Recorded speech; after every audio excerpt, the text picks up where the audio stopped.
Welcome to the Butterfly Effect. I'm Chris Horner. This is the 25 Men's Road World Championships. Today's race is going to be a spectacular one. If you watch any of the highlights from the other racers that have been going off on this course all week long, you know it's one that's going to blow up magnificently.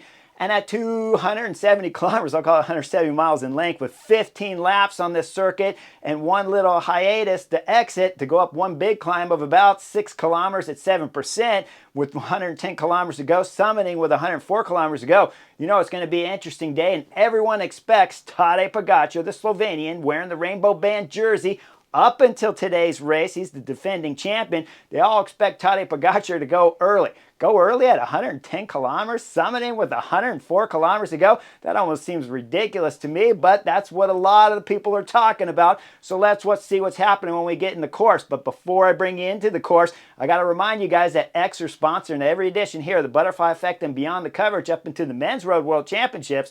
So if you're looking for a good way to stay in fit with an online rowing app, make sure you check out Xer. Back in my day, we didn't have Xer for all the cross-training fitness to try to up your level of total body fitness from the cycling miles that I put on through all season long. In my day, without the app, I had to just sit there and look at the wall. But now with Xer, you got structured training, real-time performance, and with the virtual world, it'll keep it fun and exciting. If you're looking for a 14-day free trial, make sure you click the link down below and use the code MyManVic to save yourself 15% off your subscription of Xer.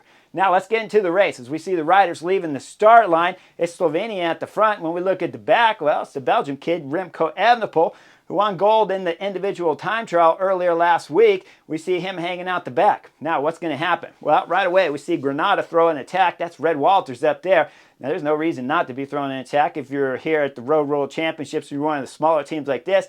He gets out there, he gets some company. We see him get dropped. And before we know it, we got 6 riders out there. When we start looking at the French team, they got Julian Bernard up there. We got Ivo Oliveira from Portugal, Anders from Denmark, Mino Husing up there from Netherlands, Fabio Christian from Switzerland, and Marius Mayhofer from Germany up there to get you 6 riders. Now, that just happened in the first lap, and just after that, those guys all kind of came together. And then we started looking at some other guys that want to get in the action. Well, we see France is back there throwing in some attacks. I don't know why. I told you guys they got Julian Bernard up the road. There is no more reason that you need more French riders up there, especially if you're going to have Paul Sextus up there, the young kid for France. There's no reason to see him attacking, being led out by Valentin Perpente when they're going up the climb. This is just a waste of energy. We'll see Julian Alaphilippe. He gets dropped. He was 6, so they're losing one guy. And then we see Madouas have some bike issues up there while France was riding on the front. They're just wasting bullets all over the place with a rider up front and no reason to get up there.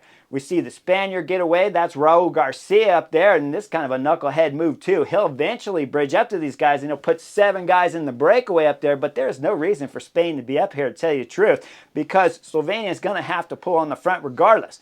Now, I told you guys before the Men's Road World Championships that I expected Belgium would get on the front, but I didn't want them to be on the front, and we have seen Belgium ride in the front quite a bit with Slovenia. In fact, more so Belgium, Florian Vermeersch, that's been up there riding on the front with Slovenia throughout the early parts of this stage. We get into 40 kilometers to go. There's a crash in the peloton. We see Spain's having some problem. It's the Solarism over on the left side. He crashed hard. He's on the fence. He's getting a little bit angry with the med person there as he's trying to grab his arm, and Soler wants none of it. And then also the rider that went down that was important is Belgium. That's Ilan van Wilder. So Spain loses one. And remember, Ayuso wants to win gold here today. He's been saving his energy since and through the Vuelta a España. And now he wants to try to win gold here at the 25 Men's Road World Championships. So losing Soler is a big hit at this moment as he pulls out of the race. Ilan van Wilder, we won't see him at the front either because Belgium's too busy drilling it at the front. I don't know what these knuckleheads are doing. Ilan van Wilder's out the back and they're still drilling it on the front. Well, we'll go up a little bit further and we see my man Camp. Camp has some problems with 60 kilometers into the race as they're coming through the left turn to start the next climb up through the cobbles. Camp's stuck on the left turn there, Ben, trying to get his chain back on. He gets it on, starts getting back on his bike, got to lift the back wheel up and spin it around the pedal some more to line the chain up, and then he starts driving up this climb. Now, when he's driving up the climb, Belgium's on the front driving it right now. I don't know what they're doing. Ilan van Wilder is not going to be able to get back on. My man Camp is going to get back on, but he's going to have to spend some calories and some kilometers pulling back there before he can get himself back up into the front of the peloton. Now, we go up a little bit further. Things get a little bit interesting. A little funny story here is you got that Tadej Pogačar has to do a nature break in the porta potty, so he's got to do that. Belgium's drilling it on the front. Tadej Pogačar's got Domen Novak with him and another teammate to help him get back on.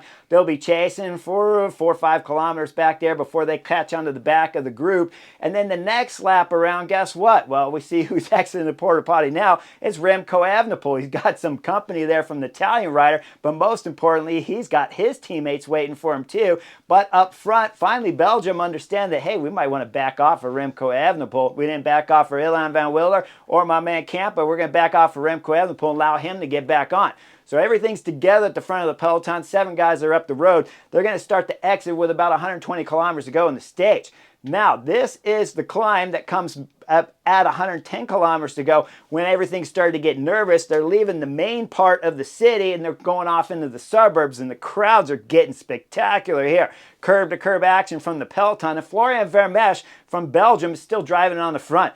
This guy has been drilling for 150 kilometers. He is putting on a show. I don't like it. I don't agree with it. I don't think you should be on the front, and I don't believe Belgium should have been doing it, but I am impressed by how he pedals the bike. Absolutely. Florian Vermeersch, you're doing some work at the front of the peloton, no doubt.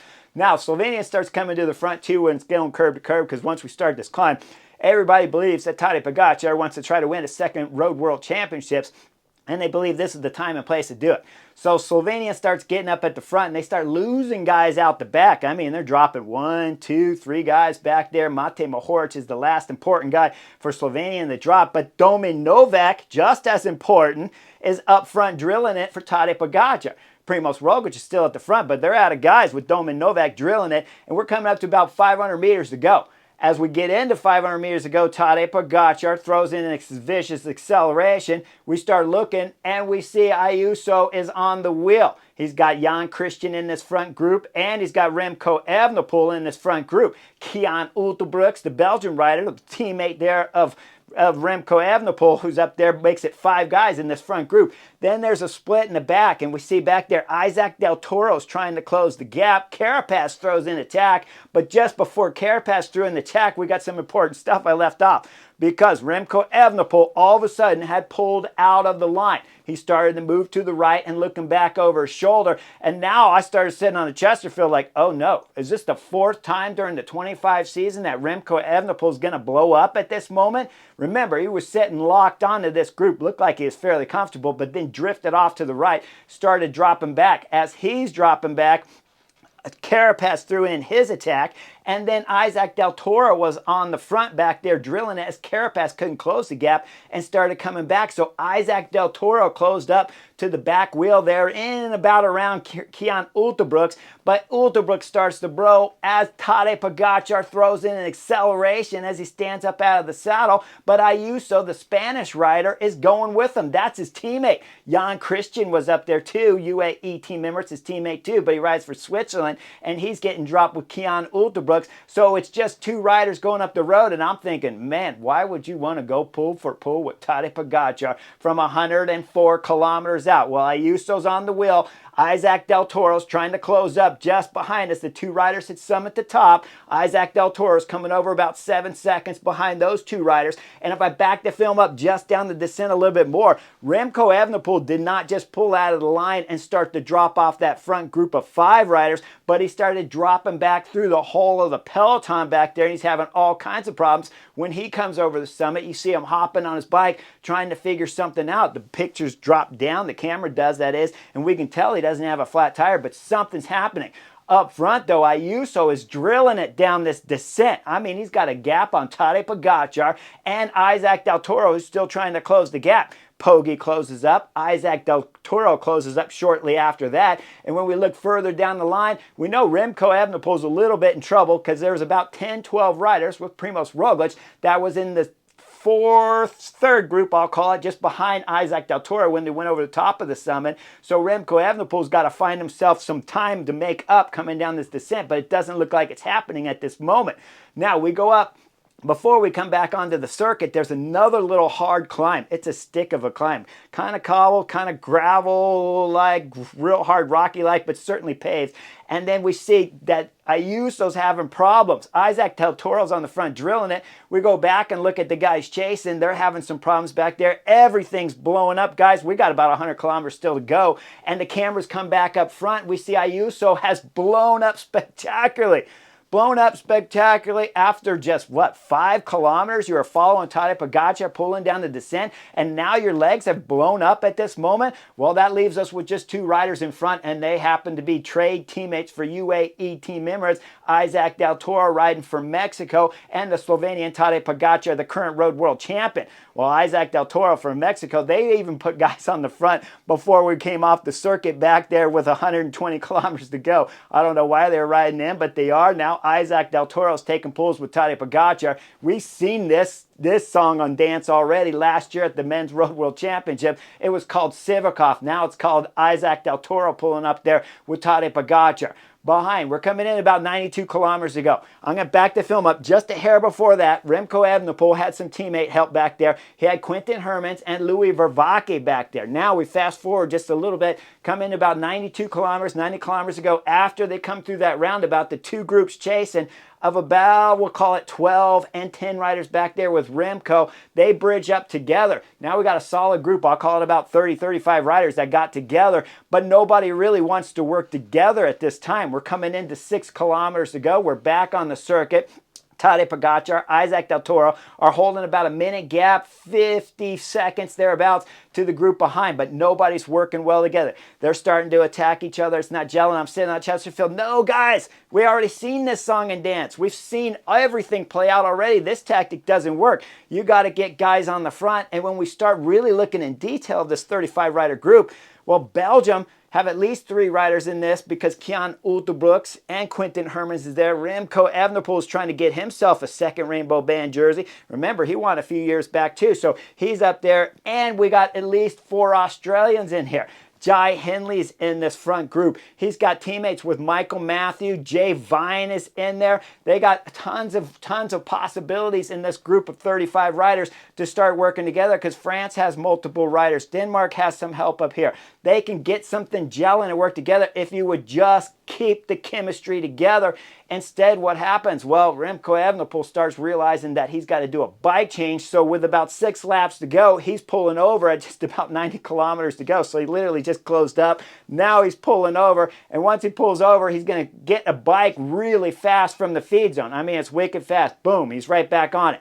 Now he goes a little bit further, but does get back onto the group. And then when we start looking at 85 kilometers to go, Jay Vine starts getting on the front. Michael Matthews starts getting on the front. The Italians start getting on the front. Quinten Hermans starts getting on the front. Guys, I start getting all excited. I'm like, this is what I've been telling you guys needs to happen for 4 or 5 seasons now on the butterfly effect. You got to let Tadej Pogačar go up the road. Okay, I don't like him with Isaac Del Toro, but it's already been happening. So now the best medication to give is the medication of putting your teammates on the front. So Jay Vine, Michael Matthews, Italy, Belgium on the front. I'll get all excited for about 3 kilometers. Then Jay Vine cramps. He cramps and blows up to the right side. Right after Jay Vine cramps, even in the same picture, Michael Matthews pulls off. He's blowing up too. Now all of a sudden we just got Quinten Hermans on the front because Italy decided they don't want to pull on the front either for Ciccone. So Belgium's on the front. Now, the only problem that happens here is we go a little bit further into 80 kilometers to go. Remco Evenepoel starts hitting his seat hard with his hand. So he's got another bike problem right here that he's got to solve. As that's happening, we're coming into the climb. Isaac Del Toro starts getting dropped from Tadej Pogačar. Tadej Pogačar looks over his shoulder and decides to wait up for Isaac Del Toro. You remember, this was the same song and dance from last year too. It was called Sivakov. Sivakov started to blow. Tadej Pogačar waited up for Sivakov. Now he's waiting up for Isaac Del Toro. Intelligent move. Get some help while you can. Back to throttle down just a hair. Maybe Isaac Del Toro will sell out a little bit further for his UAE Team Emirates rider right now because he's certainly not selling out for Mexico. Otherwise, you wouldn't pull for Tadej Pogačar. So those two are starting working well together. Then we're coming up the next climb still with under 6 laps to go, during 6 laps to go, and all of a sudden, Remco Evenepoel starts raising his hand. He's drifting to the back of the group. He's getting angry. He can't find the cars. The cars aren't behind. Why? Because the race is blown up. There's bodies all over the place. So Remco Evenepoel's trying to find his team car so he can get off his black bike that he got in the feed zone and get back onto another race bike because the black one's not working well. Finally, Remco Evenepoel pulls over to the right side of the road, hops off his bike, has some problems with his computer. He's waiting. There's no cars coming. Nothing. Shimano car shows up. He's upset at the Shimano car, waves him off. Now his hands are up in the air. He's getting frustrated. His team car's nowhere there. Then he decides to kick the water bottle in frustration. Finally, his team car shows up. The mechanic hands him the gold bike. It's not the first bike because it doesn't have the numbers on it, but it is another spare bike. Remco Evenepoel gets on it and starts riding it. Now at this moment, like I said, the first time he blew going up the climb and dropped off of the group of Tadej Pogačar drilling it, I thought he was having his fourth bomb explosion here at the 25 season. But we're going to see a different Remco Evenepoel now once he gets on the gold bike. Quinten Hermans does a fantastic job of coming back for the Belgian wonder kid Remco Evenepoel. And these guys start working together as they're catching groups. They'll find themselves on the back of the group with 65 kilometers to go. They latch onto the back of the big group, but three riders are still up front, being led by Ben Healy and Sivakov up there, along with Mikel Honore that slipped away, that are trying to chase Tadej Pogačar and Del Toro. We come into 5 laps to go, or I should say we still are in 5 laps to go, and Del Toro blows up at the front. Now Tadej Pogačar is going solo with 65 kilometers to go. It's a little bit different story than last year, but almost the same. It was 51K last year. Now it's 66K right now. Tadej Pogačar is going solo. He's holding about a minute gap. Isaac Del Toro sits up. He's cooling himself off. He's getting caught from the 3 riders behind with Ben Healy group. As he's getting caught, Remco Evenepoel has closed the gap up on these guys. He flies straight by the Ben Healy group and Isaac Del Toro and starts drilling it. Now we come to the split screen where we see Tadej Pogačar in the front, Remco Evenepoel, Skilmos, Tom Pidcock, Jai Hindley, and Ben Healy get a gap on the rest of the guys. And in that same split screen, Primož Roglič is getting dropped. This is a magnificent split screen with Tadej Pogačar, the group of 5 being led by Remco Evenepoel, who somehow has legs again. I mean, he is putting on a show, guys. It's fantastic, but Primož Roglič has no legs. So Slovenia again have all the hopes put on the weight of the shoulders of Tadej Pogačar. That's holding about a minute gap on the 5 riders behind. Now they come up over the top. We're coming into 4 kilometers to go. There's a little bit of games back there being played with Ben Healy after they cross the finish line, where we see him moving to the side because Tom Pidcock won't do any work, and Skilmos, everyone else, Skilmos and Jai Hindley were rotating through, but Tom Pidcock was suffering a little bit, so there's a little games back there. They get back on. There's still 5 guys rotating through. Then we're coming into 45 kilometers to go. Jai Hindley explodes on the first of the 2 climbs here on this circuit. He blows off, but Remco Evenepoel still drilling it on the front. As they come close to the finish line again, we see Tom Pidcock has blown up. Remco Evenepoel's pulling through. Ben Healy's pulling through. Skilmos is taking pulls. But Tom Pidcock's back there trying to close the gap, and once they cross the finish line with 3 laps to go, well, this is it for Tom Pidcock. He can't close. So we got 3 riders chasing one Tadej Pogačar up there who's putting on a magnificent show. Now, as Tadej Pogačar's throwing everything into it behind, Remco Evenepoel's doing what I'd call at least 80% of the work back there. When the other 2 riders are coming through, when we see Ben Healy pulling through, it's quick. Skilmos is hurting back there. He is coming through, but he's hurting big time. We come under 2 laps to go. The gap has not gotten closer. In fact, it's grown out to about a minute and 10 seconds, minute 20 seconds. So we see the head shake there from Remco Evenepoel as he knows he's not gaining on Tadej Pogačar. The Slovenian's putting on a show. As we come into 20 kilometers to go, it's the first of the climbs on this circuit. We got a lap and a half left right now. So Remco Evenepoel throws in an acceleration as Skilmos was on the front, looking to the right. Remco Evenepoel attack to the left. Skilmos looks to the left. He sees it. He doesn't have the legs. Ben Healy there tries to close it for Ireland, but he can't do it. As we see Remco Evenepoel gap immediately and gain about 5-10 seconds again on Tadej Pogačar up front. He's going solo. Tadej will cross the line with 1 lap to go. 15 kilometers left to be a double road world champion in about a minute and 10 seconds on Remco Evenepoel, who's opened up about a 15-second gap on the riders behind him as they had to go up and over the cobblestone climb. Now we go up further into 10 kilometers to go. We see Tadej Pogačar, his fiance Urska, there have a little bit of conversation with the Belgian flag flying in the background. She's not even paying attention to that or the race because she's seen Tadej Pogačar work his magic many times. So we know at this moment, 10 kilometers to go, Tadej Pogačar, a minute and 30 seconds, he's certainly going to take the gold medal, but Remco Evenepoel behind is still hoping something bad will happen to Tadej Pogačar because, well, we took Remco Evenepoel's luck throughout this 260-kilometer race. It's been pretty bad, so maybe something bad could happen to Tadej Pogačar, but it doesn't look like that. As the Slovenian hits the last of the cobblestone climb, he's drilling it with still a minute and a half gap on Remco Evenepoel, who's holding about a 30-second gap on the two chasers behind. I said two. It's going to become one chaser pretty soon because Ben Healy's going to throw in an attack on Skjelmos. Skjelmos from Denmark's going to drop. Ben Healy's going solo. Tadej Pogačar's cresting the top. He's soloing into the finish. He's going to sit up. The arms are going to go wide. He's going to celebrate as he crosses the line. Disbelief with his hands over his head. He's going to come into the staff there and get hugs from everyone, of course, and of course smooches from his fiance. We look back second, Remco Evenepoel for Belgium. Man, did you put on a show. This was a magnificent show after a ton of bad luck with 2 bike changes, and I don't know what happened. They said later it was his seat was dropping down multiple times and he couldn't get it right. Said he was cramping at 104 kilometers to go when he came off the back wheel of Tadej Pogačar, so he had to fix the bike problem first. He did that 2 times and then put on a show for us fans sitting on the Chesterfield. Behind for the last place, bronze medal here for the podium spot. That's Ben Healy for Ireland coming across. Skjelmos will wrap up there for 4th. They did a fantastic job to put on a show and entertain us because Tadej Pogačar was magnificent too, soloing for 100 kilometers basically. Okay, he had some help from Isaac Del Toro, there's no doubt about that, until 65 kilometers to go. But Isaac Del Toro was pretty dead once they got on the circuit again, and the Slovenian Tadej Pogačar was drilling it on the front, doing everything he can to become a double road world champion. Now, in his interview, he said the older guys on the team told him not to go at 110 kilometers to go at the top of that summit, but Tadej Pogačar did it anyways, and when you look at it, he didn't have much left for teammates as they all started to blow anyway, so I guess you got to go big, you go big, but it's risky. The guys in the back, of course, this year, it took some chemistry problems with bad luck there for Remco Evenepoel, but that happened, and still he was able to put on a show in silver. So fantastic day here at the Men's Road World Championship. Tadej Pogačar has done what I have never seen done. 2 road rainbow band jerseys from a 100-kilometer out tacking. Insane. Like and subscribe, guys. Don't forget to hit the button for Xer if you're looking to save 15% on your next subscription. Make sure you use the code, my man Vic. See you guys on the next edition of the Butterfly Effect or Beyond the Coverage real soon.